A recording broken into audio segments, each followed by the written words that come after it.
Assalamualaikum. Selamat sejahtera. Selamat datang ke Omar Didik. Hari ini pembelajaran kita macam biasalah subjek reka bentuk dan teknologi untuk tingkatan 3 dan kita masih lagi dalam bab 2 iaitu pembangunan produk. Okey, hari ini kita akan masuk subtopik yang ketiga. Pelajar boleh buka muka surat 52 dalam buku teks RBT tingkatan 3. Jadi pembelajaran kita hari ini adalah untuk merancang konsep, elemen dan prinsip reka bentuk yang dipersetujui dalam bentuk lakaran. Sebelum kita nak hasilkan apa-apa bentuk lakaran, kita kena tahu dulu apa dia konsep, elemen dan juga prinsip reka bentuk yang kita nak aplikasikan dalam kita punya lakaran.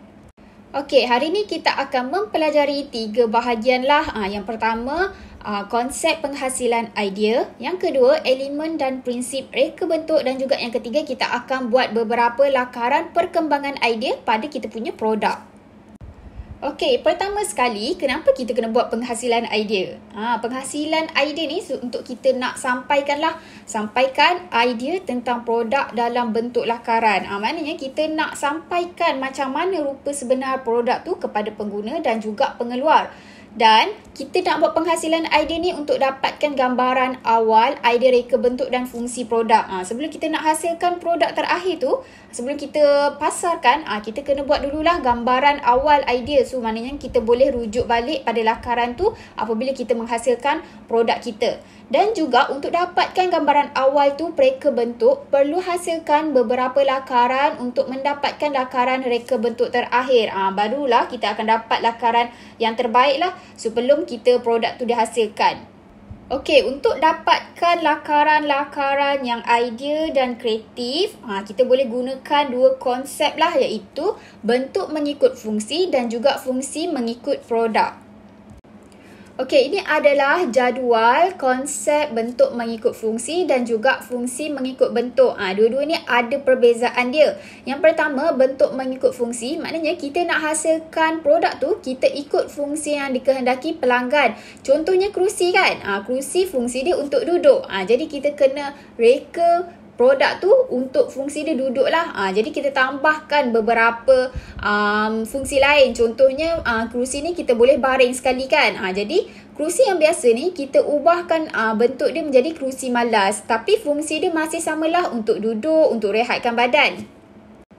Tapi untuk fungsi mengikut bentuk ni, kita hasilkan reka bentuk untuk mewujudkan fungsi. Maknanya kita hasilkan, contoh bawah ni kan senduk kan. Tapi dia tak hasilkan senduk, dia hasilkan dulu.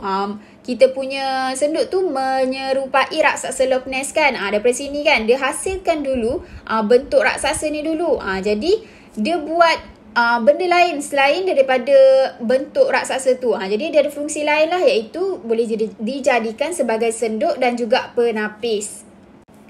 Okey, untuk dalam elemen dan prinsip reka bentuk kita ada banyak jenis lah. Antaranya kalau untuk elemen kita ada garisan, warna, bentuk, rupa, nilai, ruang, tekstur dan juga saiz. Kalau untuk prinsip pula kita ada keseimbangan, pergerakan, kontras, pengulangan, penekanan, harmoni, kepelbagaian, kesatuan dan juga keringkasan. Kita pergi satu persatu dululah. Kita pergi pada bahagian elemen reka bentuk. Okey, yang pertama adalah garisan. Garisan ni apa? Garisan ni adalah satu cantuman siri titik yang mempunyai panjang dan juga jarak daripada mula sampai akhir kan. Cantuman lah antara titik ke titik yang lain. Unsur terpenting dalam kita nak buat lakaran, melakar, melukis, menulis, kita kena gunakan garisan. Dan juga daripada garisan ni kita dapat menghasilkan rupa bentuk, jalinan dan juga bayang.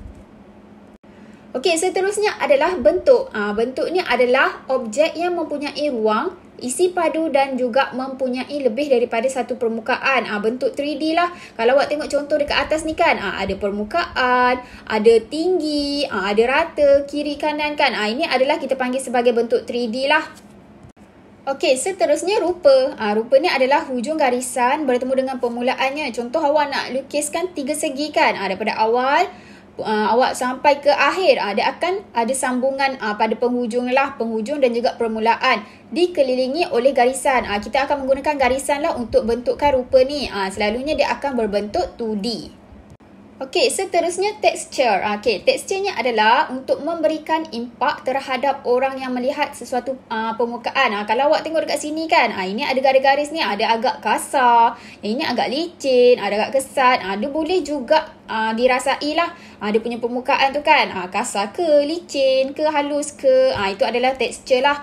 Untuk warna pula, dia adalah kesan pembalikan cahaya ke atas sesuatu objek. Ada primer, sekunda, tertier. Maknanya daripada 3 warna asas ni, dia akan campurkan. Contoh merah campur kuning akan jadi oranye.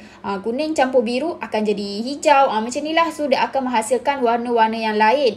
Warna juga dia ada 2 jenis, iaitu warna panas dan juga warna sejuk. Warna panas dia selalunya warna-warna yang garang kan. Warna merah, warna oranye, warna kuning. Kalau warna sejuk ni warna yang tenang sikit lah, macam warna biru, warna purple kan, warna hijau. Itu adalah contoh warna.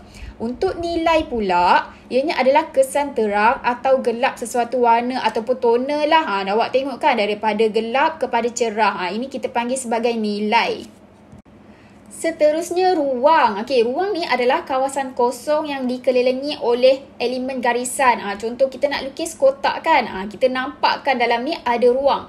Ruang nyata ialah ruang antara dua objek atau rongga dalam sesuatu objek. Awak tengok apa awak punya contoh kan. Contoh awak nak lukis kotak. Daripada sini kita nampaklah ada ruang dalam kotak ataupun objek tersebut lah. Untuk saiz pula, ianya adalah ukuran atau dimensi sesuatu objek. Kalau kita dah habis lukis tu kan, kita kena letakkan saiz. Saiz panjang dia, lebar dia, tinggi dia. Saiz ni penting lah untuk kita tahulah macam mana sesuatu dimensi objek tu. Okey, seterusnya kita akan pergi pada bahagian prinsip reka bentuk. Okey, seterusnya keseimbangan. Keseimbangan ni adalah kesamaan, perhatian atau tumpuan pelbagai elemen. Contohnya rama-rama ni kan. Kalau awak bahagi tengah dia, dia akan kiri dengan kanan ni, dia akan samalah kesamaan dalam bentuk simetri. Kalau pokok ni pula, awak tengok kiri dengan kanan, dia agak berbeza sikit. Kita akan panggil dia sebagai keseimbangan asimetri. Dan juga yang terakhir ni pun dalam kategori keseimbangan jugalah, keseimbangan dari segi jejari. Seterusnya pergerakan. Pergerakan ni adalah aliran yang akan memimpin pergerakan pandangan mata. Contoh awak tengok pada gambar ni kan. Dia macam masuk ke dalam. Padahal ini adalah gambar sekeping je. Tapi dia memainkan peranan untuk buatkan pergerakan mata kita lah. Dia memimpinkan pergerakan mata kita. Maknanya daripada kawasan luas kepada kawasan yang agak kecil. Okey, kontras ni pula adalah perbezaan ketara pada ciri elemen yang digunakan. Contohnya warna hijau dengan warna merah. Warna kontras lah yang tak akan sama kan. Contoh warna hitam dengan warna merah kan. Nampak perbezaan warna. Okey, seterusnya dari segi pengulangan. Pengulangan ni adalah penyusunan elemen yang sama secara berulang. Contoh bangunan ni kan. Okey, bangunan yang pertama awak tengok yang dia buat. Pertama, kedua, ketiga, keempat.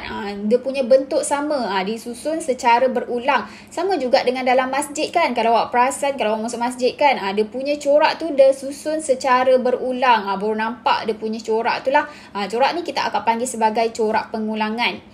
Seterusnya penekanan. Penekanan ni tumpuan terhadap elemen yang diserlahkan. Contohnya yang pertama ni pengulangan dari segi warna.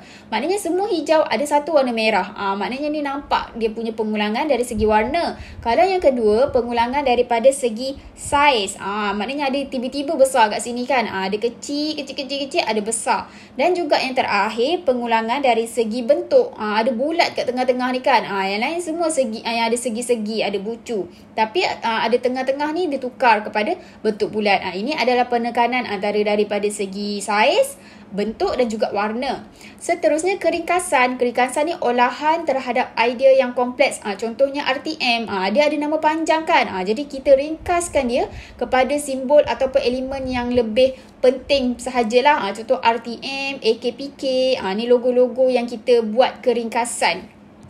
Okey, seterusnya kesatuan. Kesatuan ni adalah gabungan antara kesemua elemen untuk membentuk imej, konsep, tema, idea yang sempurna. Dekat sinilah kita tengok gabungkan dalam warna, imej, bentuk. Jadi kita hasilkan kerusi yang lebih menarik lah dia punya bentuk. dan juga kepelbagaian. Ini adalah aplikasi pelbagai elemen gaya, kualiti, nilai dan juga idea dalam sesuatu reka bentuk. Contohnya doodle kan. Daripada kat sini kita hiaskan kepelbagaian dari segi warna, kualiti, idea. Kita akan dapat hasilkan satu rekaan yang menarik. Harmoni ni pula, ianya adalah sesuatu yang memberikan kedamaian. Kalau awak tengok contoh gambar ni kan, awak nampak tenang je dan akan menimbulkan emosi yang positif.